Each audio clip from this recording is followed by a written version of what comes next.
Banking sector की इस rally में क्या यस बैंक का शेयर भी यहां से 3x टारगेट दिखा सकता है? क्या यस बैंक के शेयर प्राइस में आने वाले समय के अंदर 50 रुपए के आसपास के टारगेट दिखाई दे सकते हैं? दरअसल जिस तरीके की रैली इस समय बैंकिंग सेक्टर के अंदर देखी जा रही है, क्या यस बैंक के जो फिनेंशियल्स हैं उनके अंदर भी जो सुधार आ रहे हैं, क्या वो यस बैंक को एक नई तेजी दिखा सकते हैं? लगता तो कुछ ऐसा है कि यस बैंक के अंदर अब एक अच्छी तेजी आगे आने वाले समय में आ सकती है कि जिस तरीके से बैंक ने लोअर लेवल से सुधार दिखाए हैं अपनी एसेट क्वालिटी में और अपने फिनेंशियल्स में, उस हिसाब से यस बैंक के शेयर में अभी वो तेज़ी नहीं आई है। और अगर बैंक लगातार इस परफॉर्मेंस को दिखाता रहे तो इसका असर बैंक के आने वाले समय में ईपीएस में ज़रूर आपको दिखाई देगा और उस समय यस बैंक के शेयर में आपको एक काफ़ी बड़ी रैली बनती दिखाई देगी। तो आज के इस वीडियो में मैं आपके साथ यस बैंक का एक फ्यूचर डिटेल एनालिसिस करने जा रहा हूं। जिस तरीके से बैंक निचले लेवल से सुधरता हुआ दिखाई दे रहा है और बैंक के साथ अब डाउन साइड कम दिखाई दे रहे हैं या रिस्क कम दिखाई दे रहा है, तो आज उन सभी चीज़ों का मैं आपके साथ एनालिसिस करूंगा जो कि यस बैंक के फ्यूचर को लेकर आपके काफ़ी डाउट्स को क्लियर करने हो जाएंगे। देखिए, ये तो आप सभी लोग जानते हैं कि हमारे देश के सभी बैंकों ने, चाहे वो प्राइवेट सेक्टर के बैंक हों या पब्लिक सेक्टर के बैंक हों, सभी बैंकों ने पिछले 1.5-2 सालों के अंदर अपनी एसेट क्वालिटी को ज़बरदस्त तरीके से इम्प्रूव किया है और सभी बैंकों ने अपने एडवांसेस में, अपने डिपॉजिट में एक अच्छी ग्रोथ दिखाई है। और यही अगर हम सेम चीज़ें यस बैंक के अंदर जाकर देखें तो यस बैंक ने भी वाकई में ही पिछले 1.5 सालों के अंदर जब यस बैंक के अंदर एक नया बोर्ड का गठन हुआ, उसके बाद से यस बैंक ने कम्प्लीटली अपनी एसेट क्वालिटी को चेंज करा और वहाँ से अपनी एसेट क्वालिटी को सुधारा और अपने फिनेंशियल्स को भी सुधारा। अब परिणाम स्वरूप अगर आप देखें तो यस बैंक के जो नतीजे आ रहे हैं वो अब ये बता रहे हैं कि यस बैंक एक प्रॉफिटेबल बैंक है और यस बैंक एक ग्रोथ की ओर चलने वाला बैंक है।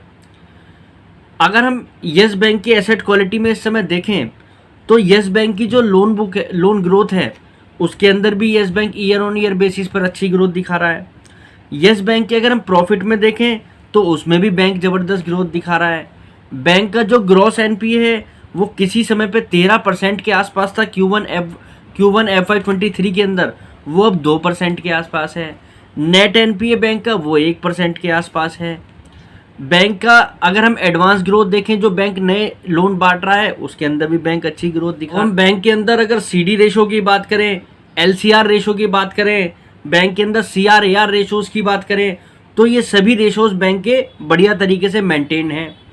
बैंक के अगर हम कासा रेशो की बात करें तो बैंक का कासा रेशो 29.4% के पास है, लेकिन बैंक नई नई ब्रांचें खोल रहा है। देखा जाए तो बैंक ने पिछले 1 साल के अंदर लगभग 1140 से बढ़ाकर 1212 ब्रांचें कर ली हैं।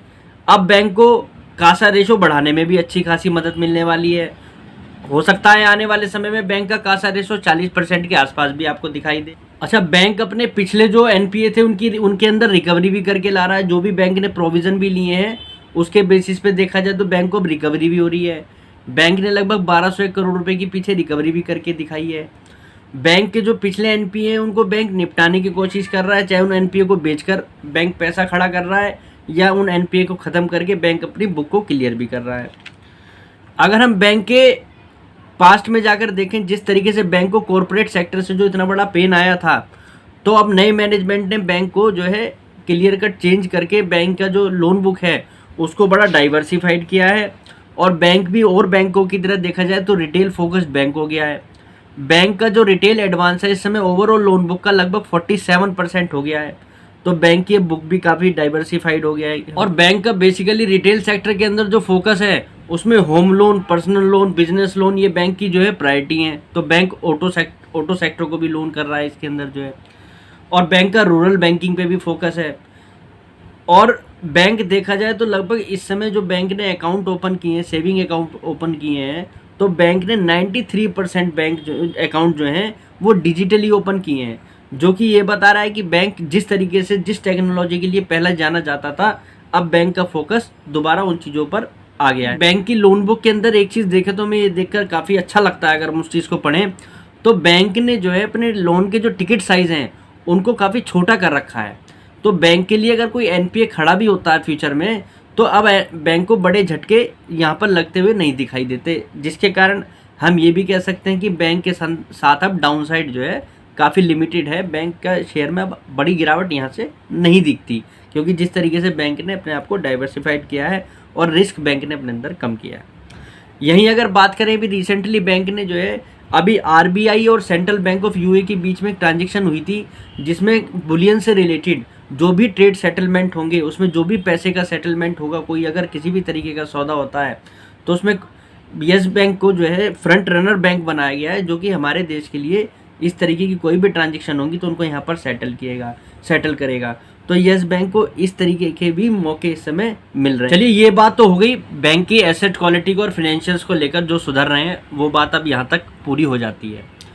अब हम बात करते हैं कि यस बैंक के अंदर अब और तेजी किस बेसिस पर आएगी। सवाल एक्चुअल में ये है, ये तो मैंने अब तक आपको समझाया कि क्या हुआ है, अब उस कारण को भी समझना बहुत ज़रूरी है। देखिए, यस बैंक को तेज़ी लाने के लिए यस बैंक को अभी और मेहनत करने की ज़रूरत है, इसमें तो कोई डाउट है नहीं, क्योंकि जो कंपनी एक बार ऐसे पिट जाए या जिसके अंदर इतनी प्रॉब्लम्स आ जाएं, उसका रिवाइव अगर होता है तो उसमें रिवाइवल में टाइम लगता है। और सच बात ये भी है कि यस बैंक के साथ जो दुर्घटनाएं पीछे घटी हैं, उसमें यस बैंक की इक्विटी का साइज़ बहुत बड़ा भी हुआ है। यस बैंक के पास आज की डेट में देखें तो लगभग 2875 करोड़ शेयर्स हैं यस बैंक के पास, और ये कहीं ना कहीं एक कारण भी है कि लोगों के पास यस बैंक अपने डीमैट अकाउंट में भरे हुए हैं, क्योंकि इक्विटी का साइज़ बहुत ही बड़ा है। और शायद ये एक अकेला ऐसा बैंक है जिसका बैंकिंग सेक्टर के अंदर इक्विटी साइज इतना बड़ा है, या कि जिसकी इक्विटी इतनी बड़े लेवल पे डाइल्यूट करी गई। और यस बैंक के अगर शेयर होल्डिंग पैटर्न की भी बात करें, तो यस बैंक के अंदर देखा जाए तो लगभग काफ़ी सारे बैंकों की इस समय हिस्सेदारी है, जिसके अंदर हम HDFC जैसे ग्रुप ने भी शेयर्स लिए हुए हैं। यहाँ पर ICICI bank, axis bank, Kotak bank, IDFC first bank, state bank of India की तो काफ़ी बड़ी स्टेक है, LIC जैसी संस्थाओं की स्टेक है। और ये कहीं ना कहीं पीछे कारण भी बन रहा था, जब बैंक के फाइनेंशियल नहीं सुधर रहे थे, तो कुछ लोग बाग इसके जो कुछ इंस्टीट्यूट्स अपने शेयर बेचने के लिए आ रहे थे, वो इस बैंक पे प्रेशर भी बना रहे थे। पर अब जिस तरीके से इस बैंक के फाइनेंशियल सुधरे हैं, ये देखा जाए तो इस बैंक के लिए पॉजिटिव है। अब अगर बैंक के अंदर कोई भी इंस्टीट्यूट यहाँ से एग्जिट होना चाहता है, तो यहाँ पर कोई ना कोई बड़ा इंस्टीट्यूट ही इसके अंदर एंट्री लेगा, क्योंकि अब बैंक जो है अपना बेस बना चुका है। फ्यूचर में शायद ही कोई इंस्टीट्यूट यस बैंक के शेयर को डिस्काउंट पर बेचेगा। अब सभी इसका प्रीमियम लेना चाहेंगे, क्योंकि अब सबको पता है कि बैंक की क्वालिटी जो है सुधर चुकी है, तो उसका हर किसी को प्रीमियम भी चाहिएगा। तो कहीं ना कहीं अब ये बैंक जो है यहाँ पर जो है, अगर किसी दिन कोई सेलिंग की न्यूज़ भी आती है बैंक के अंदर, तो उसके अंदर तेज़ी ही दिखाई दे सकती है। तो ये बैंक के लिए एक बड़ा पॉजिटिव पॉइंट है। फिर जिस तरीके से फाइनेंशियल सेक्टर के अंदर बैंकिंग के अंदर रैली है, तो उस रैली के अंदर यस बैंक का पार्टिसिपेट करना भी स्वाभाविक बनता है, क्योंकि फाइनेंशियल सेक्टर की जो रैली है वो ब्रॉड बेस होगी, उसमें सभी बैंक आज की डेट में अगर देखा जाए पार्टिसिपेट कर रहे हैं, तो यस बैंक क्यों ना करे जब यस बैंक के फाइनेंशियल सुधर रहे हैं। तो ये भी एक कारण है यस बैंक के अंदर आगे तेज़ी आएगी। फिर अब एक सबसे बड़ा कारण हम बात करते हैं यस बैंक के अंदर तेज़ी आने के लिए। उन पॉइंटों को आपको ध्यान रखना है, पर उसके लिए थोड़ा समय लगेगा, और यस बैंक जो है एक अच्छी बड़ी तेज़ी आपको दिखाएगा। शॉर्ट टर्म में तो यस बैंक के अंदर एक तेज़ी बन सकती है और बनती हुई दिखाई भी दे रही है, पर लॉन्ग टर्म के लिए भी इस बैंक के अंदर आने वाले समय में आपको अच्छी तेज़ी दिखाई दे सकती है। और उसके कारण बहुत सारे हैं, और कुछ ऐसे पॉइंट हैं जो आपको याद रखने। यस बैंक को इस समय जो फोकस करना है, और जो बैंक कर भी रहा है, अगर बैंक के मैनेजमेंट की माने, तो बैंक को अपने नेट इंटरेस्ट मार्जिन को बढ़ाना है, और जो बैंक लगातार बढ़ाने की कोशिश में लगा हुआ है। अगर बैंक अपने नेट इंटरेस्ट मार्जिन को बढ़ा लेगा, तो बैंक का प्रॉफिट भी यहाँ पर बढ़ के आना है। और प्रॉफिट वैसे देखा जाए तो बैंक नेट प्रॉफिट जो है पॉजिटिव है। बैंक अपने अगर नेट प्रॉफिट को यहाँ पर जो 350 करोड़ रुपए का पर क्वार्टर अभी आया है, इसको आने वाले समय में अगर यहाँ से 1000 करोड़ पर क्वार्टर के बेसिस पर पहुँचा ले, और जिस हिसाब से बैंक के अंदर परफॉर्मेंस है, वो लगता भी है बैंक इस चीज़ को अचीव कर सकता है। और बैंक अगर इस टाइप का प्रॉफिट अचीव करता है, तो इसका मतलब ये होगा कि बैंक का जो EPS है वो लगभग ₹1.40 या ₹1.5 के आसपास पर शेयर पर होगा। और बैंक की बुक वैल्यू उस कंडीशन में हम ₹15 के आसपास की मानकर चल रहे हैं, अभी ₹14 की है। और बैंक अगर देखा जाए तो बैंक की जो रिटर्न ऑन इक्विटी जो 3% है, वो उस समय डबल डिजिट में 10% के आसपास होगी, जो कि कोई ज़्यादा भी नहीं है। अगर हम इसका कंपैरिजन इस समय सरकारी छोटे बैंकों से भी करके देखें और आप जाकर देखें जो डबल डिजिट में जिनकी आरओई है, तो वो भी लगभग इस समय 2.5 के मल्टीपल पे काम कर रहे हैं, 2.5 के, 2 के। और जो देखा जाए तो आईडीएफसी फर्स्ट जैसे जो बैंक हैं, वो अभी जो मार्केट है, अभी हम इसको बुल मार्केट की स्टार्टिंग कह सकते हैं, एक बड़ी बुल मार्केट तो नहीं कह सकते, इस समय वो भी लगभग 2.5 के मल्टीपल पे काम कर रहे हैं। और हम बोल रहे हैं कि यस बैंक ये परफॉर्मेंस आने वाले 1.25 साल के अंदर अगर दिखाए तो यस बैंक के शेयर को 2.5 का मल्टीपल क्यों नहीं मिल सकता। और 2.5 के मल्टीपल के हिसाब से इस बैंक का शेयर कम से कम नहीं तो 40 से 45 रुपये तो होना चाहिए। मैं आपको आज के वैल्यूएशंस के हिसाब से बात कर रहा हूँ। और अगर बैंक को थोड़े और अच्छे वैल्यूएशन मिल जाए तो ये बैंक जो है 4 के मल्टीपल के आसपास भी आपको दिखाई दे सकता है, कि अगर क्वालिटी इस हिसाब से सुधरते ही रहे। क्योंकि मैनेजमेंट पे कहीं ना कहीं अगर आप देखें जो लिखकर भी बता रहा है कि बैंक का जो फोकस है एक तो अपनी रीब्रांडिंग पर है, अपनी इमेज बैंक जो है कम्प्लीटली चेंज कर रहा है।